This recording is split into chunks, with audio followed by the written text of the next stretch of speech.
ఇవి నిజంగా ఇది చాలా శోచనీయము. ఎందుకంటే ఇవాళ రెండోసారి ముఖ్యమంత్రిగా చంద్రబాబు నాయుడు గారు రాష్ట్రం విడిపోయిన తర్వాత మొదటిసారి 5 ఏళ్లు పరిపాలన చేశాడు.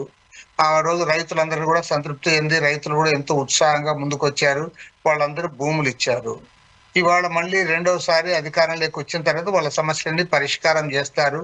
రాజధాని నిర్మాణానికి పూర్తి పెద్ద ఎత్తున ప్రభుత్వం పనిచేస్తుందని చెప్పి అందరూ భావించారు. కానీ ఇవాళ 17 మాసాల అనంతరం అక్కడ స్థానికంగా ఎవరైతే భూములు ఇచ్చారో ఆ రైతులందరూ కూడా అసంతృప్తి వ్యక్తం చేస్తున్నారంటే దీన్ని 1కి 10 సార్లు, 1కి 4 సార్లు కాదు, 1కి 10 సార్లు ప్రభుత్వం సీరియస్ గా ఆలోచించాలని కోరుతా ఉన్నాం. ఎందుకంటే నిన్న జమ్ముల శ్యామ్ కిషోర్ గారి అధ్యక్షత రైతులందరూ కూడా సమావేశమయ్యారు. ఆయన ఏం గవర్నమెంట్ కి వ్యతిరేకం కానే కాదు. పైగా అమరావతి రైతుల పోరాటంలో కూడా కీలక పాత్ర పోషించిన వ్యక్తి. ఇంతో భారతీయ జనతా పార్టీతో సంబంధాలు ఉన్న వ్యక్తి ఆయన. మరి అలాంటి ఆయన ఇవాళ ఈ సమస్య లేవనెత్తున్నాడంటే గవర్నమెంట్ ఎందుకు సీరియస్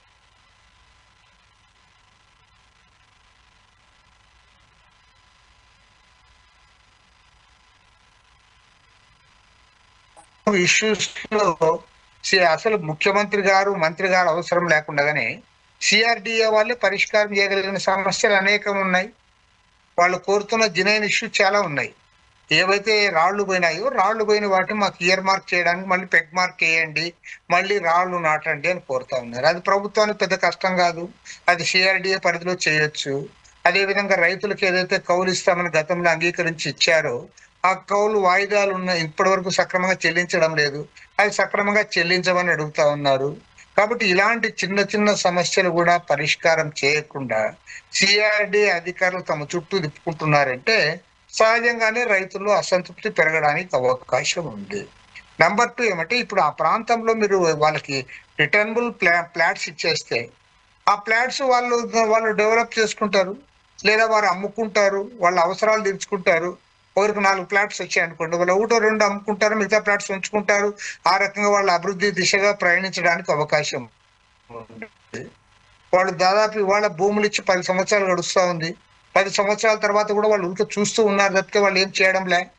వాళ్ళకి పని పెట్టినట్లు కూడా అవుతుంది కదా, ఆ ప్రాంత అభివృద్ధి కూడా ఉంటుంది, వారి అభివృద్ధి కూడా ఉంటుంది.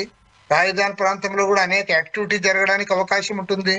మరి 17 మాసాల అనంతరం కూడా రైతులు ఇవాళ అసంతృప్తి వ్యక్తం చేస్తా ఉన్నారంటే ఇది ఖచ్చితంగా ప్రభుత్వం యొక్క తప్పిదమే. ప్రభుత్వము దీనికి సమాధానం చెప్పాలి. సార్ ఒక సిఆర్డి అధికారులే కాదు, అక్కడ ఉన్న మినిస్టర్ గారు చెప్పాలి, ముఖ్యమంత్రి గారు కూడా దీన్ని సీరియస్ గా టేకప్ చేయాలని చెప్పి నేను డిమాండ్ చేస్తున్నాను. ఇప్పుడు రైతులు తమ గోడు వెళ్ళబుచ్చుకోవడానికి సిఆర్డీఏకి వెళితే దుర్భాషలాడారు అధికారులు అంటున్నారు. అట్లీస్ట్ వినత పత్రాన్ని కూడా వాళ్ళు తీసుకోలేదు అని చెబుతూ ఉన్నారు. ఇది చాలా శోచనీయమమ్మా. ఎందుకంటే రైతుల పట్ల ప్రభుత్వం యొక్క వైఖరిలో మార్పు రావాలని మేము కోరుతాము. ఎందుకంటే ఇవాళ గవర్నమెంట్ వారు ఏదైతే రైతు పక్షపాత ప్రభుత్వాన్ని వాళ్ళు ప్రచారం చేసుకుంటా ఉన్నారు. మరి అమరావతి రాజధానిలో ప్రభుత్వానికి భూములు ఇచ్చిన రైతులే మీ పైన అసంతృప్తి వ్యక్తం చేస్తే మిగతా ప్రాంతాల్లో ఉన్న రైతులు మరింతగా అసంతృప్తి చెందుతారు. ఎందుకంటే మిగతా ప్రాంతాల్లో ఉన్న రైతులు అనేక బాధలతో, ఇబ్బందులతో, కష్టాలతో, నష్టాలతో, కరువులతో, కాటకాలతో, ముఖ్యంగా తుఫాన్ నష్టాలతో వాళ్ళు ఇబ్బంది పడతా ఉన్నారు. పంటలు పండడమే కష్టం, పండిన తర్వాత కూడా తుఫానుకు నష్టపోయారు, తర్వాత పండిన పంటలకు గిట్టుబాటు ధర లేదు. ఆ రకంగా రాష్ట్రం అంతా, రైతాంగం అంతా తీవ్రంగా ఇబ్బందుల్లో ఉంది. మరి అమరావతి రైతులు ఏమంటే వాళ్ళకి గతంలో ఉన్న రేట్ల కంటే కూడా ఇప్పుడు రేట్లు పెరిగిపోయినాయి. ఆ రకంగా వాళ్ళు కొంత సంతృప్తిగా మొన్నటి వరకు ఉంటున్నారు. ఇప్పుడు మీరు రెండోసారి అది మధ్యలో జగన్మోహన్ రెడ్డి గవర్నమెంట్ ఉన్నప్పుడు వాళ్ళు కొద్దిగా ఇబ్బంది పడ్డారు, ఎందుకంటే రాజధాని మారుస్తాడని చెప్పి ఇబ్బంది పడ్డారు. ఇప్పుడు రైతులు ఏం కోరుతా ఉన్నారు, పార్లమెంట్ లో ఒక చట్టం చేయండి, ఆంధ్రప్రదేశ్ రాజధాని అమరావతి అనే చట్టాన్ని పార్లమెంట్ లో చేయమని వారు కోరుతా ఉన్నారు. దానిపైన ముఖ్యమంత్రి గారు స్పందించాలి. పైగా మీరు డబుల్ ఇంజన్ సర్కార్ అని చెప్పుకుంటా ఉన్నారు. ఇక్కడ మేమే అధికారంలో ఉన్నాం, అక్కడ మేమే అధికారంలో ఉన్నాం, ఇక్కడ మా మాట జరుగుతోంది, అక్కడ ఢిల్లీలో కూడా మాదే పెత్తనం అని మీరు చెప్తా ఉన్నారు. మరి పెత్తనం మీ చేతుల్లో ఉన్నప్పుడు, మీరే ఇక్కడ అక్కడ అధికారంలో ఉన్నప్పుడు దాంట్లో ఎవరు కాదనడంలే, మేము కూడా ఒప్పుకుంటా ఉన్నాం. మీ గవర్నమెంట్ ఇక్కడ ఉంది, అక్కడ ఉంది, ఇక్కడ ఎన్డీఏ సర్కారే, అక్కడ ఎన్డీఏ సర్కారే. మరి రెండు చోట్ల ఎన్డీఏ సర్కార్ ఉన్నప్పుడు మీరు ఈ చట్టం చేయడానికి ఏమి ఇబ్బందులు ఉన్నాయో మీరు చెప్పాలి. అదేవిధంగా సుప్రీంకోర్టులో కొన్ని కేసులు విత్డ్రా చేసుకోవాలని కోరుతా అన్నారు. విత్డ్రా చేసుకోండి, తప్పేముంది, దానికి టైం ఏముంది, మీ దగ్గర లాయర్లు ఉన్నారు, లాయర్ల కోసం కోట్ల రూపాయలు మీరు ఖర్చు పెడతా ఉన్నారు. ప్రభుత్వం దుబారా ఖర్చు చేస్తా ఉంది. కానీ ఇవాళ నిజంగా చెప్పాలంటే చాలా ఆశ్చర్యము. నేను కూడా ఈ వార్త నమ్మలేదు. నేను ఆంధ్రజ్యోతి పేపర్ ఏమో గవర్నమెంట్ కి వ్యతిరేకంగా రాసే పేపర్ కాదు అది. ఆ పేపర్లో ఇవాళ వాళ్ళు చాలా స్పష్టంగా రాశారు. రైతుల ఫోటోతో సహా రాశారు. రైతులందరూ కూడా అసంతృప్తి వ్యక్తం చేస్తున్నారు. 14 డిమాండ్లు ప్రభుత్వం ముందు ఉంచారు. సిఆర్డిఏ అధికారులు వారిని అవమానపరుస్తున్నారు, వారు భావిస్తా ఉన్నారు. అన్నిటికంటే ప్రమాదకరమైనది ఏమంటే, ప్రభుత్వం ఈ డిమాండ్లు పరిష్కారం చేయకపోతే, వారికి న్యాయం చేయకపోతే మరో పోరాటానికి సమాయత్తం అవుతామని కూడా రైతులు స్పష్టం చేయడం జరిగింది. కాబట్టి ఏమంటే government they should take it seriously. ఎవరో కాదు, ముఖ్యమంత్రి చంద్రబాబు నాయుడు గారే దీన్ని సీరియస్ గా టేకప్ చేయాలని చెప్పి నేను డిమాండ్ చేస్తున్నాను. సార్, జగన్ గవర్నమెంట్ ఉన్నప్పుడు, వైఎస్ఆర్సీపీ అధికారంలో ఉన్నప్పుడు కూటమి ప్రభుత్వం అంటే టీడీపీకి సంబంధించిన వాళ్ళు రాజధాని రైతులను చిన్న చూపు చూస్తున్నారు అని అన్నారు. ఇప్పుడు కూటమి ప్రభుత్వం, చంద్రబాబు నాయుడు గారి ప్రభుత్వం అధికారంలోకి వచ్చిన తర్వాత ఇప్పుడు వైసీపీ వాళ్ళు అంటున్నారు రాజధాని రైతులను చిన్న చూపు చూస్తున్నారు అని. ఇక్కడ కామన్ పాయింట్గా రాజధాని రైతులను అయితే చిన్న చూపు చూస్తున్నారు అనే మాట గట్టిగానే వినిపిస్తోంది, కానీ ఒకరిపై ఒకరు వేసుకుంటున్నారు. ఏంటి పరిస్థితి? జగన్మోహన్ రెడ్డి గవర్నమెంట్ వాళ్ళు చిన్న చూపు చూపలే, పెద్ద చూపు చూడలే. జగన్మోహన్ రెడ్డి గవర్నమెంట్ లో ఆయన ఒక వితండవాదం తెచ్చాడు. 3 రాజధానుల పేరుతో ఒక డ్రామా నడిపాడు. అది పెద్ద తప్పది. కాబట్టి ఆ ప్రభుత్వానికి ఈ ప్రభుత్వానికి పోలికే లేదు. ఎందుకంటే అమరావతి రాజధాని ఉండాలని చెప్పిన ప్రభుత్వం ఈ చంద్రబాబు నాయుడు ప్రభుత్వం. దానికోసం పనిచేసిన ప్రభుత్వం, ఆ భూములు సేకరించింది చంద్రబాబు నాయుడు ప్రభుత్వం. కాబట్టి జగన్మోహన్ రెడ్డి గవర్నమెంట్ లో ఆయన ఏమన్నాడు, కొత్త సిద్ధాంతం ఇచ్చాడు. 3 రాజధానులు ఎందుకు ఉండకూడదు, సౌత్ ఆఫ్రికాలో ఉన్నాయి, మనకు కూడా 3 రాజధానులు ఉంటాయి. లా క్యాపిటల్ ఒక దగ్గర ఉంటుంది, జ్యుడిషియల్ క్యాపిటల్ అది.